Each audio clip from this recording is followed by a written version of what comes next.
अस्सलाम वालेकुम दोस्तों पाकिस्तान की सड़कों पर पिछले 3 दिन से जो हो रहा है, ये एक बहुत जुल्म और ज़्यादती है, ख़ास तौर पर इस मुल्क के अवाम से, इस मुल्क की इकॉनमी से, इस मुल्क की सालमियत के लिए और इंटरनेशनल दुनिया में जो आपके मुल्क से मैसेज और पैगाम जा रहा है, बहुत बड़ा सवालिया निशान है। अगर काज़ी जस्टिस फ़ायज़ ईसा की जो कमीशन था, जो रिपोर्ट थी, जो उन्होंने एक दी थी, अगर उस पर अमल किया जाता तो शायद आज ये दिन ना आता। लेकिन क्योंकि ये लोग इसके लिए क्या मकासद होते हैं, क्या करना होता है। लेकिन पहले एक छोटा-सा क्लिप सुनाते हैं हामिद मीर साहब इस बारे में क्या कहते हैं, फिर आपसे इस पर बात करते हैं। उस फैसले का भी जो हशर हुआ वो हमारे सामने है। तो क्या रियासत की रट को चैलेंज करने के मामलात जो हैं शेख रशीद साहब कोई बेहतर तरीके से हैंडल कर सकते हैं, इसको कर सकते थे? देखिए, पहली बात तो ये है कि आज जिस प्रेस कॉन्फ्रेंस में शेख रशीद अहमद साहब ने ये कहा कि हम इंसदादी दहशतगर्दी एक्ट 1997 के तहत टीएलपी पर बैन लगा रहे हैं, उसी प्रेस कॉन्फ्रेंस में शेख रशीद साहब ने ये भी कहा कि मैंने कभी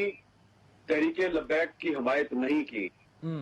आप अगर जस्टिस काजी फ़ायज़ ईसा साहब का जो फैसला है फरवरी 2019 का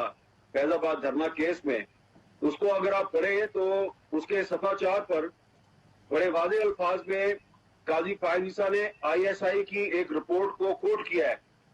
उस आईएसआई की रिपोर्ट के मुताबिक जो सियासतदान तहरीके लब्बैक की हमायत कर रहे थे, उसमें शेख रशीद साहब का नाम सबसे पहले था, उसके बाद एजाजुल हक साहब का था और उसके बाद एक पीपल्स पार्टी के जो मुकामी रहनुमा थे उनका भी नाम उसमें शामिल था। दूसरी बात यह है कि वो जो फैसला था जस्टिस काजी फ़ायज़ ईसा का, उस फैसले में काजी फ़ायज़ ईसा साहब ने बड़ी तफसील से बताया कि जब हमने इलेक्शन कमीशन ऑफ पाकिस्तान को बुलाया, सुप्रीम कोर्ट में उनसे पूछा, उनसे कहा कि बताइए कि ये तहरीके लब्बैक जो है इसकी रजिस्ट्रेशन किसने करवाई है और इसकी फंडिंग कहां से होती है, तो इलेक्शन कमीशन ने बताया सुप्रीम कोर्ट को जनाब के एक यूएई का नेशनल है, उसके पास एक पाकिस्तान का शनाख्ती कार्ड भी है लेकिन रहता वो यूएई में है और वो उसने इसकी रजिस्ट्रेशन करवाई। दोस्तों आपने इसमें देख लिया कि जो रिपोर्ट है उसमें सबसे पहले नाम जो है वो शेख रशीद साहब का आ रहा था कि शेख रशीद साहब इसको हेल्प आउट कर रहे हैं। ज़ाहिर है सियासी मकासद के लिए कर रहे थे, उस वक़्त उनको नज़र आ था कि ये सियासी मकासद हैं, हासिल किए जा सकते हैं और ज़ाहिर है पुष्ट-पनाही जिनकी होती है शेख साहब को उससे बेहतर कौन जानता है और अभी शेख साहब इस पर पाबंदी लगा रहे हैं। अब सवाल ये है कि जो उस वक़्त ठीक था अब कैसे गलत हो गया? जो उस वक़्त उन लोगों ने किया कि अब वो गलत कैसे हो गया? अब दोनों में से कौन-सा गलत है? उस वक़्त जो किया था वो गलत है या अभी के है? और अभी जैसे वो एक प्रेस कॉन्फ्रेंस में आकर उन पे इल्ज़ाम लगा रहे हैं और उनको बैन कर रहे हैं, वहाँ पे सवाल ये पैदा होता है इससे पहले पाकिस्तान में जितनी तंज़ीमें काम कर रही हैं, सब उन नामों से बैन हुई हैं, वो दूसरा नाम रजिस्टर्ड कराकर, दूसरा सरबराह बनाकर वो काम चला रहे हैं, अपना इलेक्शन भी लड़ रहे हैं, बहुत सारी चीज़ें दूसरे भी कर रहे हैं। लेकिन उस मुल्क में तो वो वैसे के वैसे मौजूद हैं। और दूसरी बात ये है दोस्तों कि जमात को बैन करने से क्या वो लोग जो उसके चाहने वाले हैं वो आप बैन कर सकेंगे? बहुत मुश्किल सवाल है, क्योंकि आप लोगों ने उनको इस लेवल पर लेकर आए हैं। लोगों को अगर वहीं पे हौसला शिकनी की जाती और समझाया जाता, बताया जाता कि मसाइल और दूसरी सबसे बड़ी बात है ये उन्होंने खुद मुआहदा हुकूमत ने किया हुआ है। जब आपने हुकूमत ने ये मुआहदा किया था कि हम फ्रांस का सफ़ीर भी निकाल देंगे और उसके अलावा एक कानून असेंबली में भी लेके आएँगे, लेकिन अब जिन्होंने दोनों काम नहीं किया, इसका मतलब आपको पता था आने वाले दिनों में ये होने वाला है। और इस सिलसिले में शेख रशीद उनसे राब्ते में थे और वो कह रहे थे कि हमें इस पे कुछ मज़ीद टाइम भी दिया जाए। लेकिन क्योंकि अब जैसे-जैसे तारीख नज़दीक आ रही थी, तो मेरे नज़दीक इसमें हुकूमत जो है वो ये सब की ज़िम्मेदार इसलिए है कि इन्होंने जानबूझकर ये टाइम आने दिया। जब आपने ऐसा मुआहदा पूरा नहीं करना तो मुआहदा कर क्यों रहे हैं? और जब फिर किसी से मुआहदा करते हैं तो उस जमात की भी फिर अवाम में एक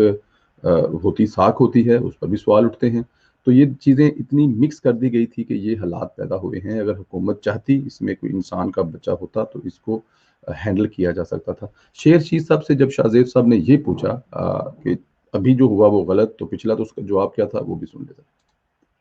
के इश्तान अंगेजी से, नफरत अंगेजी से और अमन अमा को तबाह करके सारे मुल्क के नकलो हमल को तबाह और बर्बाद करके इस हुकूमत को डिक्टेट किया जा सकता है, तो वो नहीं हो सकता है। और शेख साहब फिर ये डिक्टेट करना, हुकूमतों को ब्लैकमेल करना आज गलत है तो 2018 से पहले भी गलत था? बिल्कुल गलत किया اور جو کچھ اب دیکھیں یہاں پہ شیخ صاحب کہہ رہے ہیں کہ 2018 میں پھر ہم لوگوں نے وہ مان رہے ہیں کہ غلط کیا، مطلب انہوں نے جو کیا تھا غلط کیا تھا، جو انہوں نے آڈیو پیغام ریکارڈ کیے، جو ویڈیو پیغام ریکارڈ کرائے، کہ حوصلہ افزائی کی، پھر ان میں شاہ محمود قریشی صاحب جا کے اس دھرنے کے اندر بیٹھے، عمران خان صاحب نے کہا میرا دل کرتا ہے میں آپ لوگوں کے ساتھ بیٹھوں، ہم اس پہ کوئی سمجھوتا نہیں کریں گے، اس کا مطلب ہے ان کی ہیلپ آؤٹ کر رہے تھے، ان کو اور جذبات کو بھڑکا رہے تھے تاکہ وہ باہر آئیں اور نواز شریف صاحب کی حکومت کا خاتمہ ہو۔ جب آپ سیاسی مقاصد کے لیے ایسے حساس مسائل، حساس چیزوں کو استعمال کریں گے جو کہ بہت زیادہ حساس ہیں، وہ خاص طور پر ہمارے ملک میں جیسے ہی نام اللہ کے پیارے رسول کا آتا ہے تو سب کے سب ایک دم کھڑے ہو جاتے ہیں، کسی چیز پر کوئی سمجھوتا نہیں کرتے۔ تو جب ایسی بات ہوتی ہے، اسلام کی بات ہوتی ہے، تو اس کو تو اور اچھے طریقے سے ہینڈل کرنا چاہیے تاکہ یہ سب کچھ جو ہوا ہے وہ نہ ہوا ہو۔ اب دیکھیں کتنے لوگ شہید ہوئے ہیں اور کتنے پولیس والے شہید ہوئے ہیں، اور خاص طور پر پولیس والوں کو بڑا سلوٹ ہے میرا کہ ان کی ہمیں داد دینی چاہیے۔ ان بیچاروں پہ اگر چھوٹی موٹی کوئی ایسی چیز ان کے ہاتھ سے ہو جائے، کوئی ایسا کام ہو جائے، تو پورا سوشل میڈیا پولیس کے پیچھے پڑ جاتا ہے، لیکن پولیس نے پچھلے ملک کے امن بحال کرانے میں جو کردار ادا کیا، اس کے لیے پولیس کا جو کردار ہے وہ قابل تعریف ہے۔ لیکن میں پھر بھی اینڈ آف یہ پہ کہوں گا کہ یہ چیزیں یہاں تک نہیں آنی چاہیے تھی، اور یہاں تک لانے میں موجودہ حکومت کے پرائم منسٹر، موجودہ حکومت کے وزیر داخلہ اور موجودہ حکومت کے وزیر خارجہ، ان تینوں کا بہت بڑا کردار ہے۔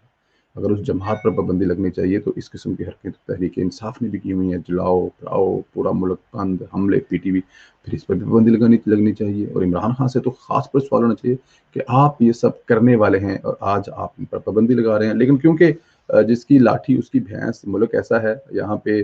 سارا کچھ ایسے ہی چلتا ہے، لیکن ہمیں ہوش کے ناخن لینے ہوں گے۔ پاکستان متحمل نہیں ہے اس قسم کے واقعات کا، اور خاص طور پہ پاکستان کی جو عوام ہے ان کو بھی خیال کرنا چاہیے۔ رقصے جلانے سے اور پولیس کو مارنے سے ہم کسی بھی طرح سے اسلام کی خدمت نہیں کر رہے، اس کے لیے بہترین طریقے ہیں، اس سے کرنا چاہیے۔ پاکستان کا بچہ بچہ اپنے پیارے رسول صلی اللہ علیہ وسلم پر مر مٹنے کو تیار ہے، اس میں تو کوئی شک ہی نہیں ہے۔ مسلمانوں کے لیے یہ ایک اعزاز ہوتا ہے، لیکن ہمیں پاکستان ان جعلی حکمرانوں کی جو نااہلیاں ہیں، بالکل نااہلی کہوں گا، ان کا جو